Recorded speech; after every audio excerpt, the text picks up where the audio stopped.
here we are, some Hobgrot Slittaz.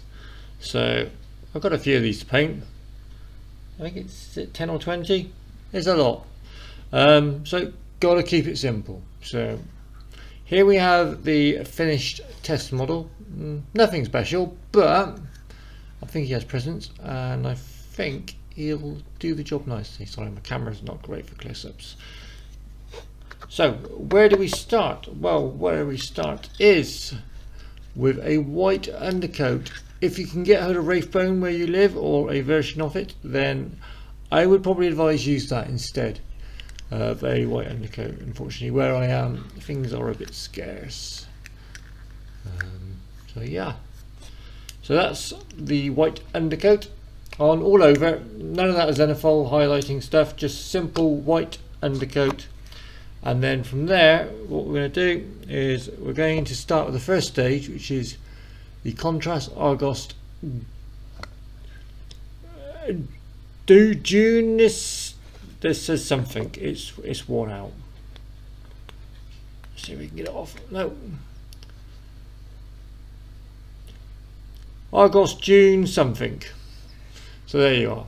Okay, so, and that is a contrast paint. So I've done all of them par this one here that's in white. So we shall crack on with that next. So,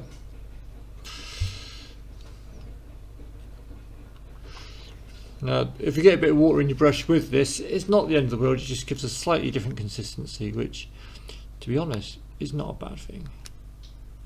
No.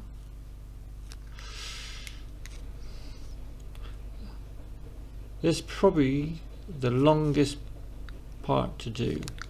Now I've done all of them already, apart from this one, so I could do this one on camera and then just bore you with me talking. So I'll go around here carefully. Try and be careful. It's not the end of the world if you're not. You can always go over again with a bit of your undercoat colour or something approximate to it. We're going to be using mostly contrast anyway, so it's not going to make a great deal of difference what colour is underneath, as long as it's a light colour. Because anything that pokes through afterwards, if it's a slightly different shade, it's not going to be the end of the world. I'll probably just add. Okay, got a bit of belly here. Do like these guys. Just, they kind of remind me a bit when I first got into the hobby back in the 1980s. There was the Slan, and they had pygmies. Not sure they cut it this day and age of political correctness, but yeah, they had these little pygmy slaves. These kind of remind me a little bit of that. Now they are, hobgrots are described as slaves of the chaos dwarfs, effectively. So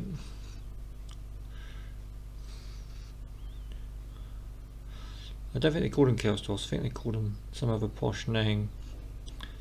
Now you see over here, I've just gone over, there's like a little bracelet, looks like on the wrist, possibly. We'll look when it's all dry. But what we can do is, when we go over that, is we can always just use a slightly darker, because we're going to be using a wildwood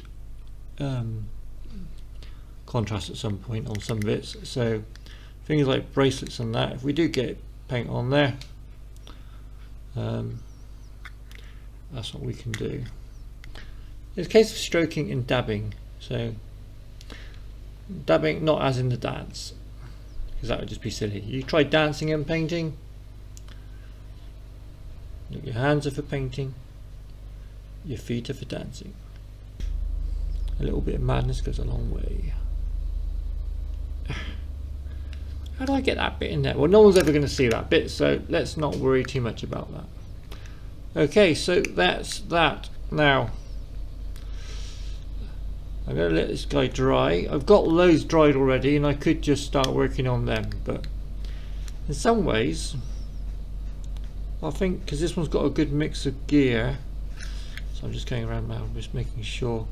So what you can do is you can take off some paint from some areas and then just push it into others. Don't try and do too much, because what it ends up doing is it will pull, and it's quite ugly when it pulls. Like your mum. Okay, so that's that. It's not very exciting, but there we are. So, okay, we're back in the room. So we, oh, I don't have so much trouble saying this. Agaros Dunes has pretty much dried. I just want to make a point here. Look how big my brush is. I'm not using the world's smallest brush. You don't need, just a good point. And they don't have to be very expensive. I mean, this is size 6 and it comes in a large pack, much like this. And these packs will probably cost you around about €4 to €6, dollars. So not very expensive for a big pack of brushes. So you don't need to be paying £5 a brush from companies like, say, Games Workshop or whatever. So I'm using here, I'm just giving it a shake because I don't want to tip it over, but we said before, contrast Gryph-hound orange. It's quite funny because I don't think I painted any of my Gryph-hounds orange at all. Okay, so we're going to go back to this model as my reference, and I've also got here this card as a reference with the rules on. And also, if I have to say the word hobgrots, I can read it, because I'm always forgetting what they're called, because they've all got silly names, haven't they?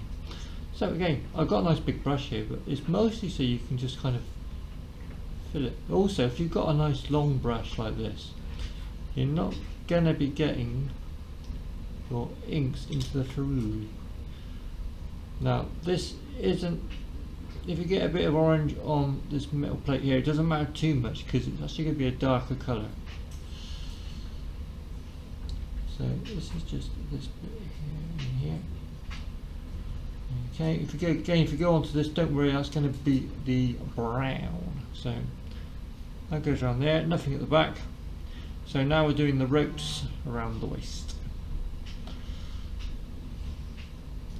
Always good to do I always say do a test model, because you can be doing these and you're thinking, oh, how do I do the next bit?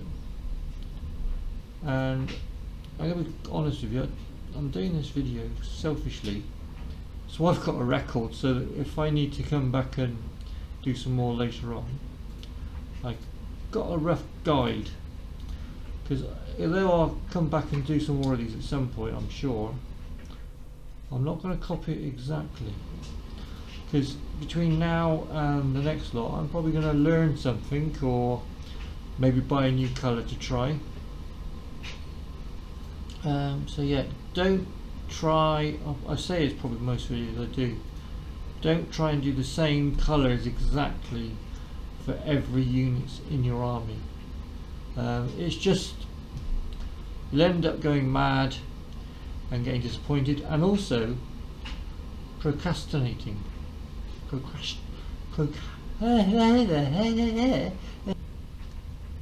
This bit probably takes a little while just because you're trying to be accurate. It's not like my normal slapdash, which is a pain because I like doing slapdash. You don't know what slapdash is? It's like slapshop but faster. And the other idea is you try and minimise the amount of colours you use. So far I've used 2 colours. Now look at this arm. Is that a rope around his arm? No, it's not. Is it? No, it's not a rope. Okay. Just going to do this bit up here. Doesn't matter if you get it slightly wrong, because at the end of the day it's not about getting everything perfect. Oh, I shouldn't have done that bit. See, I've done that bit there by accident, even whilst concentrating. So there we go. So that is the orange. Well, hello, my dears. Yeah. So this one are the next in line. I'm going to stick to this one. So I was tend to work up to the darker colours. And I think I was onto a good thing there with that decision. So what we're going to do, rather than going in with that brown, we're going to go with contrast silicon grey. So we're going to do that one instead. So I'm just going to give this a shake. I really should have shaken this before I started the camera. This is why I am not Spielberg. James Cameron. Sparkle, sparkle. Lens flash. Okay. So, Basilian grey. Basilian. Whenever I use a contrast, I dip my brush in the water and I drag it on my sponge. Don't forget that the sponge has two sides, so one side gets a bit too. Okay. Same brush again, nice long tip. You're not using a micro brush. I'm not like going down to my size. I got a size 0 here. Look at the difference. But I'm not even using this. I'm not even using this one here because it just doesn't hold enough paint, and it's just you keep going back and all that. So yeah. So here we got the Basilian grey. So basically, looking at this dude here, all the silvery bits are going to be Basilian grey. That's simple. So.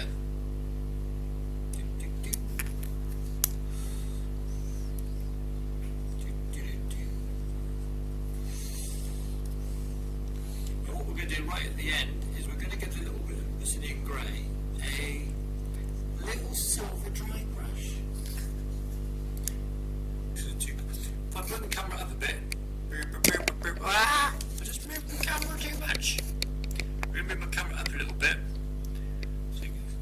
so it won't be as close, but you might be more in focus. And when you're doing something like this, don't leave this halfway in between. Go and fix your camera because it might not settle right.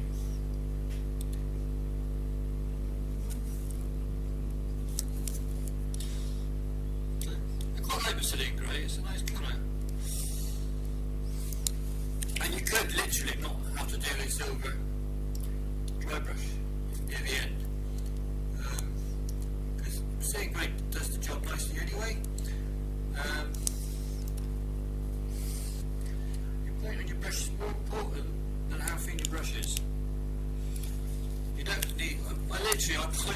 I buy these paint sets for the price of a Games Workshop brush. And you can see here I've got the orange on there, and I've just gone over the orange with the Basilian grey, and it's all good. And I generally use about 2 brushes at the back, and the rest of them just seem to. I don't know what happens to them. I think the kids play with them or whatever, or.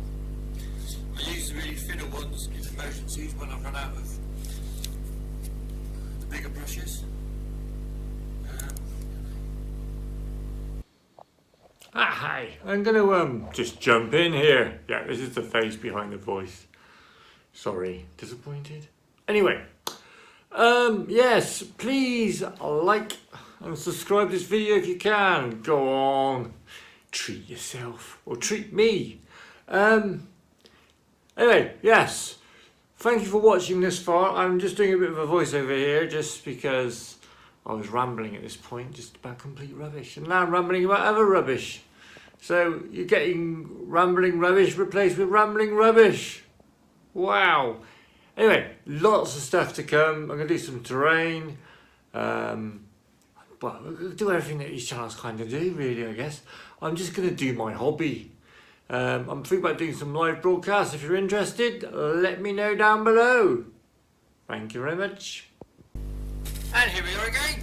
So, we're now, it's not quite right. It's literally been seconds since I stopped the last one. We're now going to go in with the contrast wild whip. Show you. Boop, boop, boop. Give it a good shake. Make a little love. Get down and out. Brush, a nice moist brush. You need a moist brush. Always have a moist brush. And then, the reason being is that it actually makes the paint come off the brush easier. Because you want the paint off the brush on the model, not the other way around. If You don't want your brush soaking wet because otherwise it just thins the paint too much. Actually sounds like I know what I'm talking about, doesn't it? Don't worry, I don't. Okay.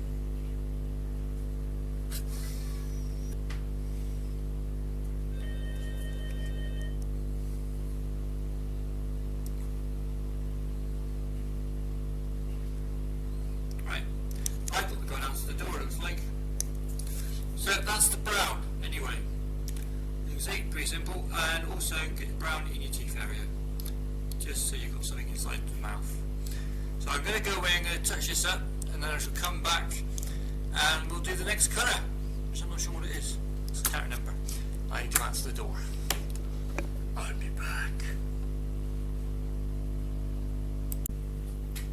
And we're back. So, the grey is drying. The brown is drying. What's the brown down there? I was rushing because someone rings the doorbell. Right, so you can easily do some touching up on the brown and a bit more on this here. Not a problem. Best to do that when you're doing lots of them. Just kind of go through, have a quick look around, put the ones that need touch-ups to one side, and then just do the touch-ups. But that's all going to take time. But we need to wait for this Brazilian grey to dry properly before we do the dry brushing of the silver and the gold. So, whilst that dries, we might as well have something else dry, which is sterling mud. Sterling mud, not sterling, is it? Sterling. Stirring mud. So, now you can put this on at any stage, to be fair.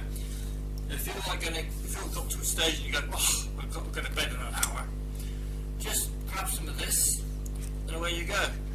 So what I'm going to do is,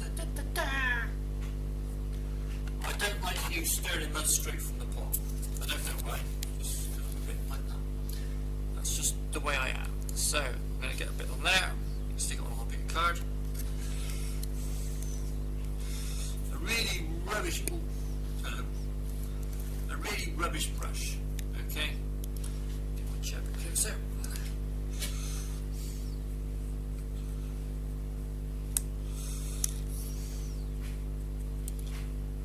I like to dab. I'm sure I said dab before. I usually say dab in most. So painting isn't about brush strokes so much. A lot of the one of the painting techniques you'll need to learn is dabbing. Now you can see it's not the neatest.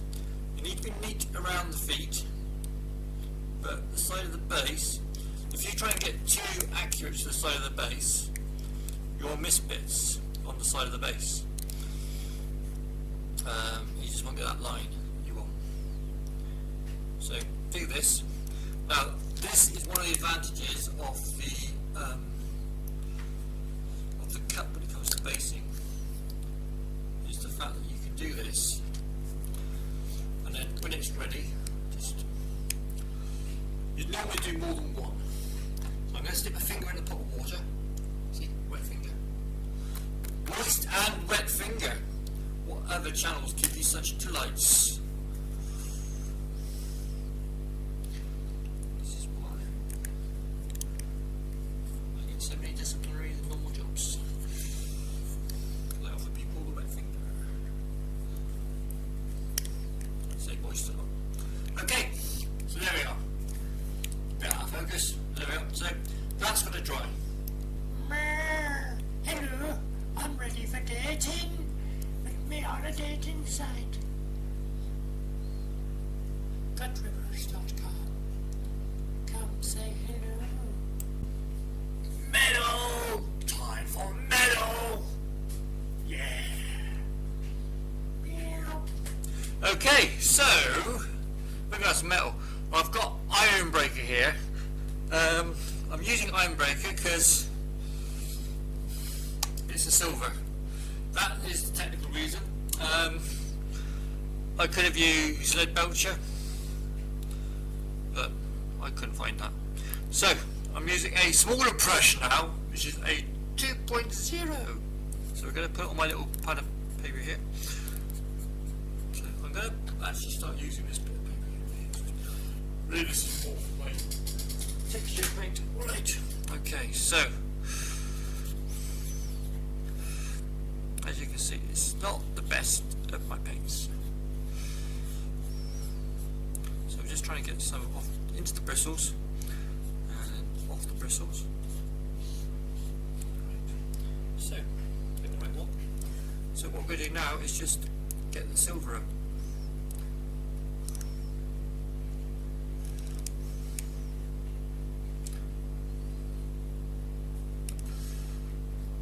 Nothing special.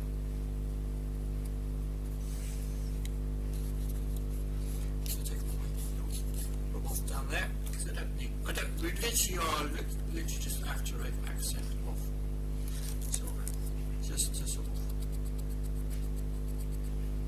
make it glint on the tabletop.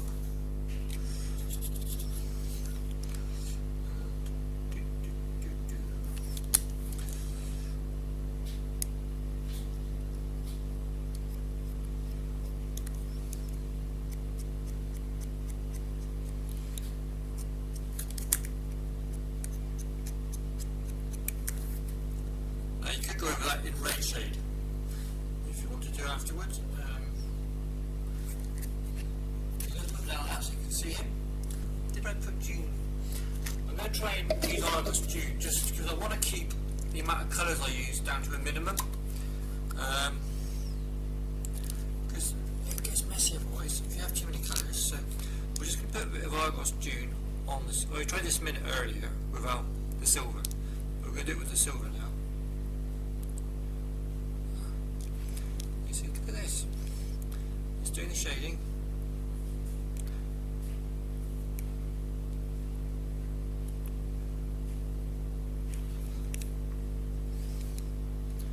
That looks proper. Look at that. So, you could do these bits of here, but I'm not going to bother. I'm going to do this nail going in there. If I can. And I shall. Okay. And that, apart from doing the dry brushing on the base, is that. I mean, literally, this is how many paints have we used? We've got 2 more colours to go, and we've used so far. We have used. So we started off with our lovely, obviously white spray undercoat. So I just use car spray. Contrast Argos Dunes. And then followed that with the Griffin Orange, and then followed that with the Brazilian Grey, and then the Contrast Wildwood, and then we came to the Silver. We've got, obviously for the bases, we've got Sterling Mud, which you can go at any stage at all after Argos Dunes. So we've got the Silver there, and then the next stage, once the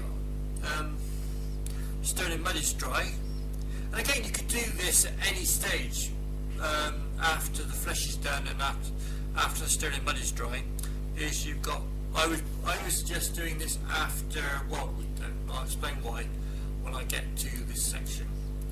Basically sticking to your teeth. Okay, then finally to finish them off, you do a base rim in your colour of choice. And that's it. And then you end up with something like that. But we're going to come back and we're going to do that. And we're back. Okay, that's dry. So if you have a look, there are little imperfections on the base. So you can see it hasn't gone on first coat straight away. So you have to do a second coat anyway.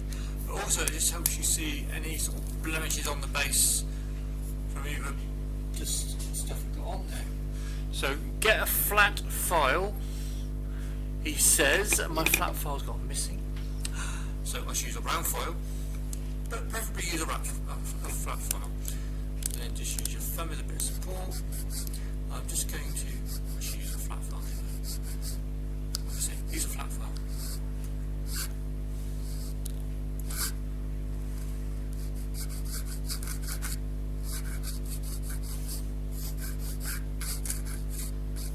Good.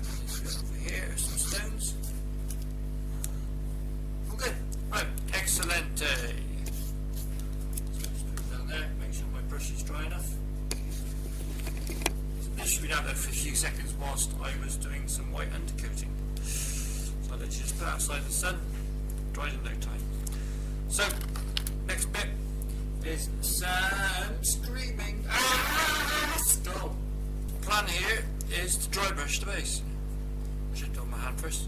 Always do it on your hand first. Hang on, get the camera there. So, distance between the camera and the piece of wood is not big enough for my hand here to use practically. So I tend to do it on my, you can see there, I don't know if you can see, but you can see it's picking up my print on my thing. So that means it's getting the top edges but not the insides. So we're now going to,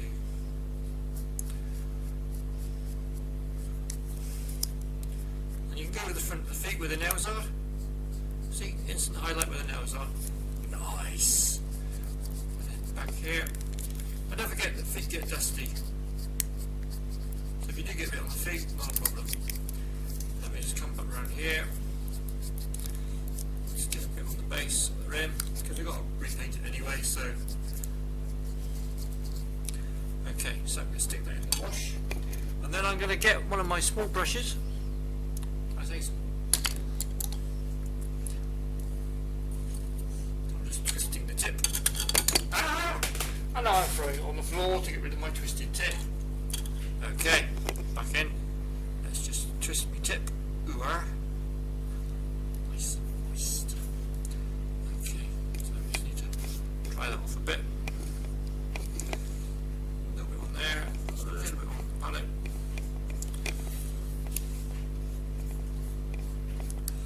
I'm just going to see how this is looking on my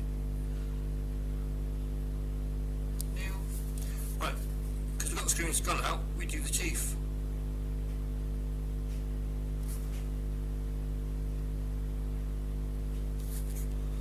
Don't forget that I'm half blind, so I'm doing this here very badly. Voila. And as you can see, I made a complete mess of that, which is weird because I normally do it really well. That's because of the camera in the way of my face. Okay, so what you can do is, so we're going to put a little bit of wildwood in there. Very wet wildwood. So this is more a mistake correction than an actual part of the painting system. But it's good for you to see that we make mistakes and we don't cover, and how we can kind of correct them easily as possible. So now the base is done. Now we can go around the base properly. This time try and be a bit more careful, because otherwise you're going to have to try and correct it. So I've got a bit of water on here. Not too much, I don't want it soaking into everything, but I just want it to go on smoothly. The brush needs to stay moist. Okay.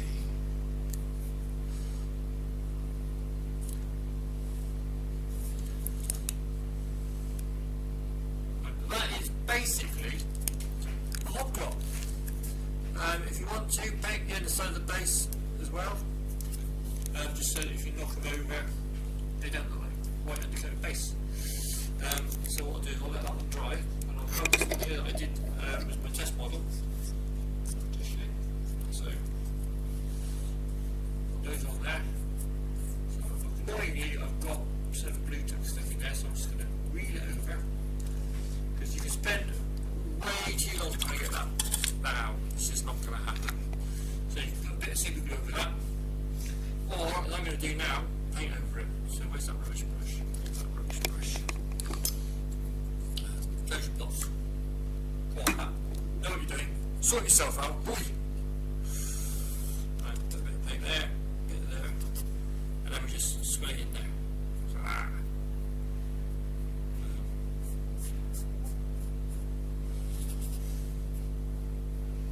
perfect. No one's really going to see it unless the model falls over, but at least if you've done it, you know it's done. It just feels a bit incomplete, it's not to me. And then for drying, you kind of just, because of the way it is, best way, I don't know where, and there's me with my trousers. Best way is probably just like an edge like that, and that will let it dry underneath. So if you just plonk it straight down, it will do one of two things. It will either A, stick to the flooring, or B, not dry underneath very quickly because it's created a seal in it, so it seals it like being in a pink pot. But there we are, there is our dude. It wasn't much hard work, was it? We didn't use many colours. I hope you enjoyed that. There's always words to say, really. Yeah, very few paints, very few brushes. You don't need a lot of stuff. You don't need a lot of equipment. You don't even need a lot of skill. You can knock these out. Yeah. Well, thank you for watching. Hope you enjoyed it.